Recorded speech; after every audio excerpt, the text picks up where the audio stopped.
Welcome to Chapter 3.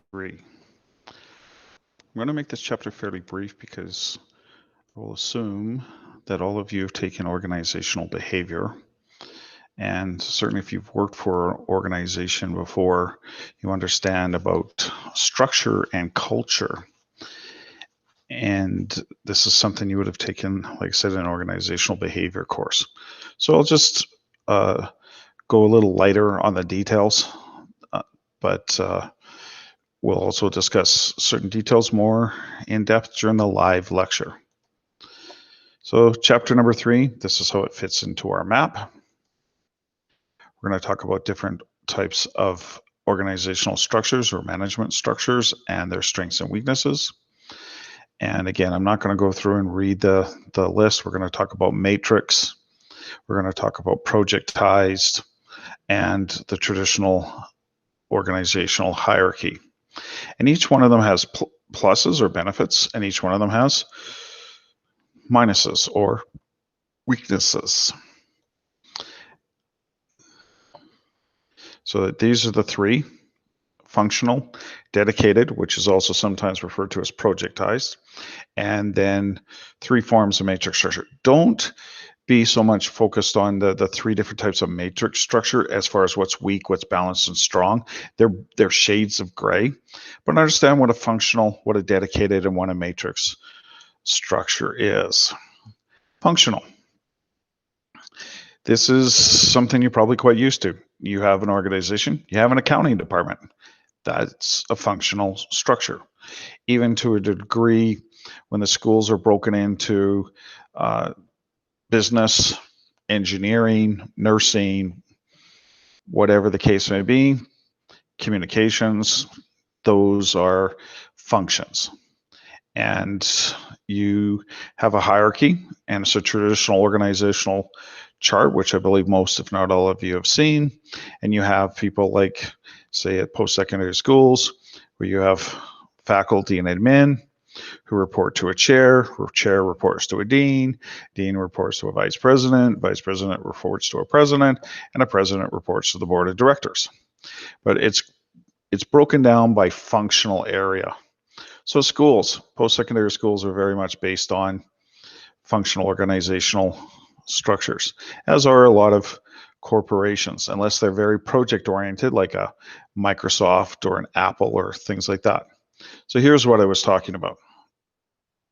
This is very typical, very common type of organizational structure that a company will have.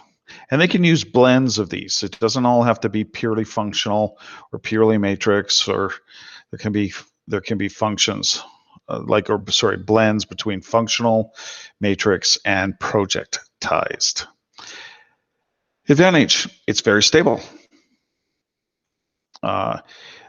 It can have some flexibility with regards to the way things are done. That's a little bit questionable. You have expertise. You have accounting people talking to other accounting people, engineers talking to other engineers, IT people talking to IT people. So in the IT world, it changes so quickly and so much goes on that it's like not any one person can usually keep up with everything that's going on. And disadvantages, it's slow. So for example, if you want to get something done in another department, like the classrooms are normally assigned to a particular school, that's kind of theirs. So let's say that one school is looking for an additional classroom, and another school is got a spare room. It has to go up from the chair to the dean, well, say from the instructor to the chair to the dean, maybe to the vice president, and then down. So that takes time.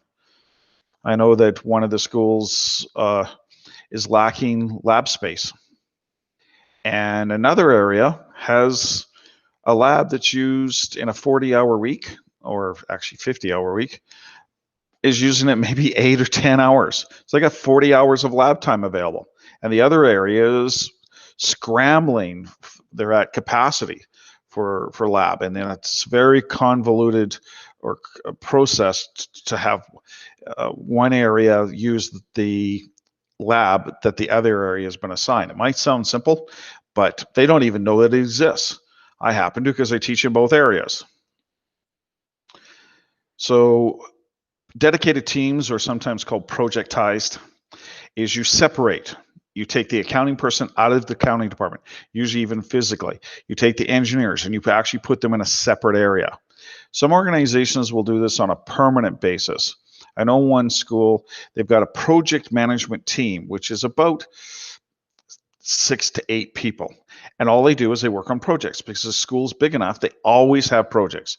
So maybe their project was implementing a new software system, and then they're on to something else, or maybe construction going on, but they're always separate. So you might have an accounting person there, an engineer, a management person, whatever the kind of different disciplines, but it's permanently that way.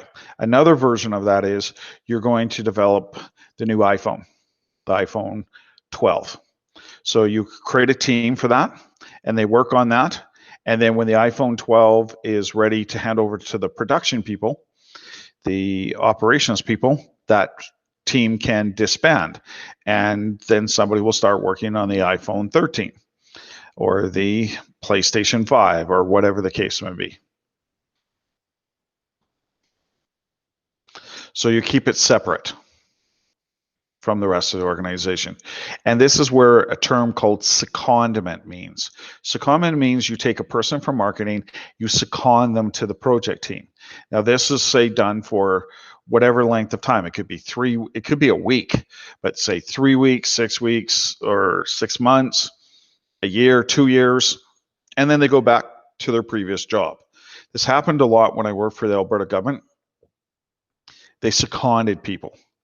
People were temporarily moved from their job for, like, say, 6 months or a year, and then they would be entitled to go back to the job that they previously had. So here's a projectized organization, as you can see from the diagram.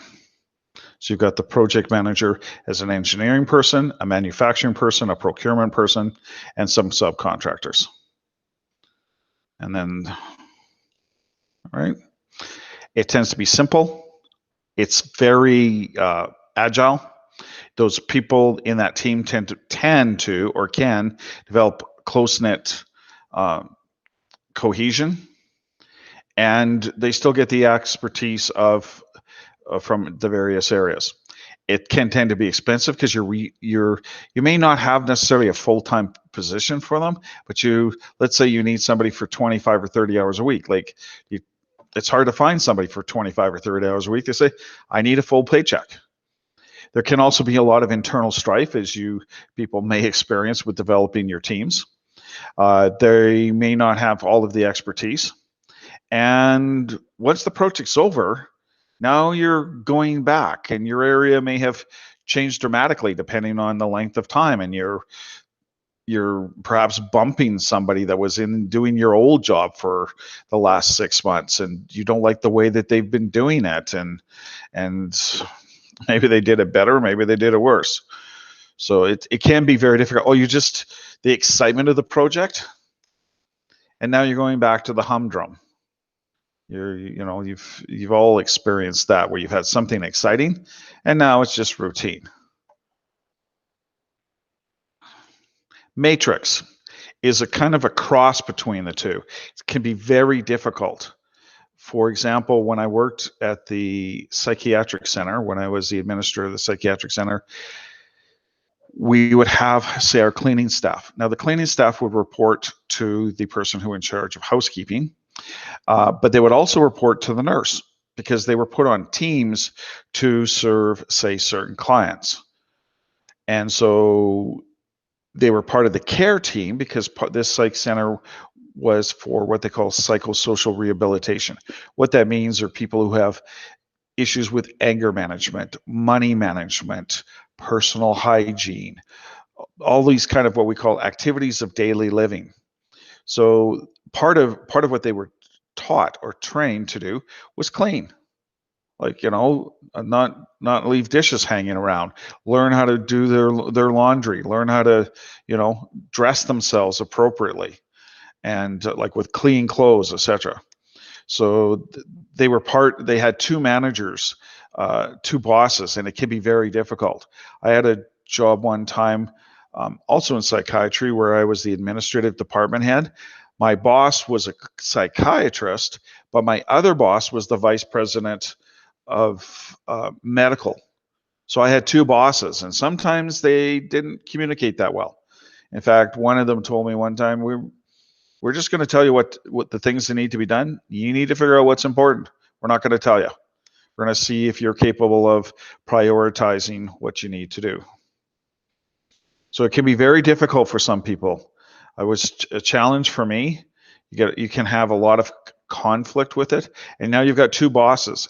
And the key to this is whoever is what's called the line boss. The line boss is the person who you say, I want a day off. Who approves it? There's one person for that. Who does your performance evaluation at the end of the year? Who recommends you get what I call hired, fired, and disciplined?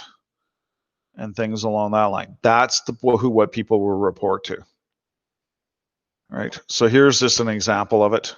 You've got the different project managers. You've got people on the different teams. So they've got their project managers on the left, and they got their functional managers on the column headings. So the rows are the project managers. The columns are the functional managers. The functional managers, the project manager needs to sometimes, if they're not the line manager, which normally they're not, the functional manager is, they need to play nice. They need to get somebody to do something because they can't order the person, and they can't order the functional manager to, I need 12 hours a week of this accounting person's time. And they need to be sensitive to what the functional manager's needs are. So these are just some of the typical issues that, who will do the tasks, where will it be done. There was one place I worked at, they felt that they owned me. That job that I mentioned where I was the in charge of administration for the Department of Psychiatry, there was one of the areas, and they literally demanded that once a week I actually physically went to that facility, because originally that's where the position was funded.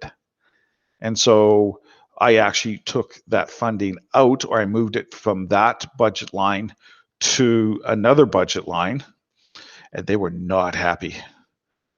They were not happy because I was being for the whole department, not just for them, but they were very insistent that I at least once a week physically would travel, because were not in the hospital, physically would travel to their location to be seen, even if they didn't have anything for me to do. They were very sensitive about that. Week form, there's just no formally designated project managers. You can see, like I said, weak, medium, and strong are just blends of the three. So don't worry too much about being crystal clear on the three. Focusing on the functional, the projectized, or dedicated, and then just matrix. So matrix is you have two bosses. And just think about that. Just think about your own personal situation. Most of you have come from, or some of you certainly have come from, situations where you have, say, two parents, whether they be your biological or step mums and dads, or things like, or partners, or whatever the case may be. Or you're in a situation, you got two people telling you what to do, and there's conflict. Somebody says, go rake the lawn, and the other person says, go clean your room. Or, well, you don't have time to do both. So what do you do? Like, that's what we're talking about with matrix. And then there's these are just, again, shades of gray. So I'm not going to, this is not an organizational behavior class, or this is not about, management in that way. But understanding that they're again, like, where it's just very unclear who your boss is, then it becomes a little more clear. And then you have strong matrix, where the project manager becomes basically your main boss. And the functional managers may just have a formality. They may have the title, but they're just sort of kind of consulted, or in some cases sort of told, I need this person. So it goes from the project manager just being able to say, could you please lend me Bob or Wendy, to it's kind of like you have a trade-off. Can I have Bob or Wendy for some work, and or Raj or anybody else for your work? And then with a strong, you basically do as the project manager says. So think about it this way. If you're in a situation where you don't get a lot of direction from either one of your parents, if you're in a situation like that, then that would be weak. Then you get a situation where they're kind of balanced, they're kind of like equal, then that would be the middle one. And the strong would be, oh, one of my parents says to do this, they're the boss, whether that be your mom or your dad, if that may be the case. All right. There can be efficiencies, because if you need a person for 12 hours a week, you only get them for 12 hours a week, and 28 hours a week, they do something else. Like that job that I had, they wanted me 1 day a week. They didn't need me 5 days a week. The rest of the department needed me. So they were our biggest area. And so they got me for that length of time, but they couldn't afford to have a position like that. Purely, there wasn't enough work there for a full-time person, but the department overall needed it. And it tends to be quite flexible, because people can come in often on the team. You'll hire a subcontractor. They could be literally an hour's work. So contract faculty are that example. They come in, they teach the course, they could be done. There's no guarantee of long-term employment. It can be very dysfunctional.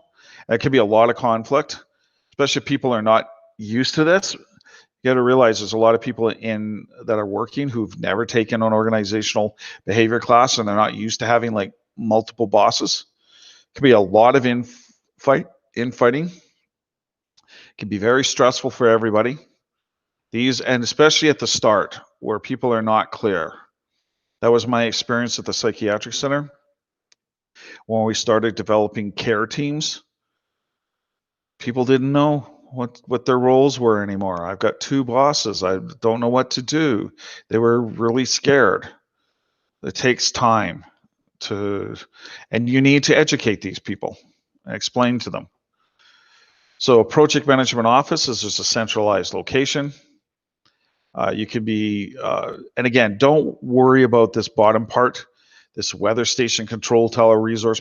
These are all just variations on the fact that there is a project management office.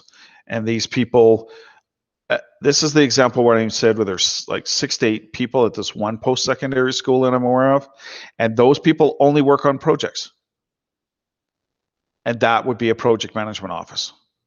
And they go from project to but there's always a project, and they understand the principles of project management. Excuse me. So that they just continue working. They just go from project to project, but they're always in the same area. They're not in and then out and then things along that line. So you have to consider things like, obviously, the size of the project, the importance of the project.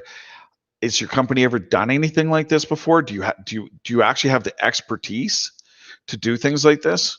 And it could be even like large things, like where Google bought, I believe it was Google that bought Oculus, whoever bought Oculus, and because they didn't have the experience with virtual reality. And so you just buy sometimes. That's what you see, especially in IT area. A company will buy another company. As we speak, there's Microsoft is trying to buy TikTok, and they could develop it on their own, but they feel that if it goes through, they may feel that it's better to just buy it. So you also have to worry about the time and the constraints and stability of the resources. Culture. It may seem like your culture is just one of those, oh yeah, okay, whatever. It's just like people have norms and beliefs and values, so do organizations. I even find different cultures within the classroom. A year ago, I taught project management, the same course, but they were to 2 different groups. vastly different ways of behavior in the class. One group was, out of the approximately 30 students, it had 28 females and 2 males. And those 2 males tended to be fairly quiet. And just because of the area that these students were taking, they tended to be very comfortable with presenting and speaking up. The other group that I met with right afterwards were much more technical. They were more the type of people who would rather sit there and quietly work and do something without as much interaction. It was much more a 50-50 split as far as gender, and it does affect things. I'm not saying it's good, I'm not saying it's bad, but it does affect things. And so even the different organizations of the schools that I've taught for, there is a distinct difference between, say, Mount Royal, U of C, SAIT. I've taught for Lethbridge, University of Lethbridge. I even briefly taught for Bow Valley College. I also have taught for an online school. I used to teach at DeVry, and each organization is very different. Their norms, their beliefs, dress codes, no dress codes, what's accepted, what's not accepted. Simple example at one of the schools I teach at, when I get the course, it's already pre-done, and basically don't change it. Here's the material, here's the course outline, here's the assessments. You need almost permission to change anything. Another school, here, it's blank, literally blank. Fill it in with whatever you think the students need to know. Like two polar opposites because of and so radically different organizational culture between the two. One is very canned and one is very free form. So again, I'm not going to go through each one of these individually. And again, I'm not going to necessarily, if I do test you on this a bit, you'll be able to access this with your notes and with looking up the PowerPoints with the quizzes that we're going to have. So this is also something you should read or pay attention to when you go for a job interview. Find out a bit about the company culture.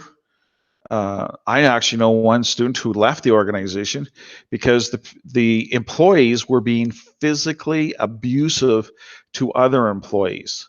There was an incident, I think, that caused her to leave, where one employee tried to injure another employee by driving a forklift at them. Like, seriously? Like, she said she found it very toxic. So she went back to her previous industry, who welcomed her back with open arms because she's exceptional. And even though I think there was less pay, and she's thriving there, and she just, I guess, literally feels safer. She's happier, right? And the culture around Apple would be very different than it would be among from Microsoft. And some companies like Nike are very aggressive. Amazon, compared to Walmart. When you go to work for a company, I consider they rent you. They pay for a certain amount of your time, and that's what they expect from you. You go to work for Amazon, they own you. They expect you to do work outside of normal work hours. They pay very well, and they also will only hire people that they feel are above average. If you're average, you don't get a job at Amazon. And there's other companies like that.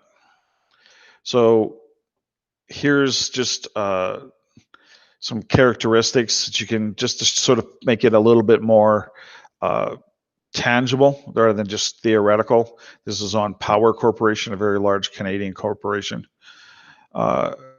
And you can just see some of the stories, like at the bottom here. A young project manager was fired after going over his boss's head to ask for additional funds. Okay, well, what is that going to do? Better not do that. So it can be very restrictive. Other organizations would applaud you for doing that. So paying attention to the culture within the organization is very important. So some tend to be very laissez-faire, free form, do what you want, innovation is encouraged, and others are incredibly restrictive. So, and also subcultures. If you want to, even in classrooms where you see like a group of 3 or 4 people that group together and do things their own way, that would be a subculture. So again, here's same kind of thing as we just looked at: independence versus interdependence. One place I take my students a tour of is a company called DIRT, which stands for Do It Right This Time. Very modern thinking. Open office spaces. People help each other. If you want to leave early on a Friday afternoon, you can, as long as your work is done. If your work's not done and you can get a coworker to help you out, you can go early. And their unofficial slogan is "Work like an adult," which just basically means get it done. And the other organizations are very restrictive. Oh no, I'm not helping you out. I'm not going to ask you for any help. So very different types of organizations, and you've experienced some of that in your jobs. You know, what emphases are on the individual, what emphasis are on the group. Rewards and things like that can be group oriented or individual oriented. You see sometimes in sports, when they what are the bonuses? If the team makes the playoffs, you get a bonus, as opposed to if you score 25 goals, you get a bonus. So individual versus group rewards. And that's the end of chapter number 3.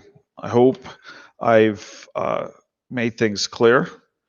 You need to know what a functional organization is, some of the strengths and weaknesses. You need to know what a projectized or dedicated organization is, some of the strengths and weaknesses, and just focus on matrix. So I'm not going to test you to the depth of strong, weak, medium, and things like that, or balanced as they call it. Just and some of the strengths and weaknesses of just matrix. So I hope you've enjoyed chapter number 3, and we'll move on to chapter number 4.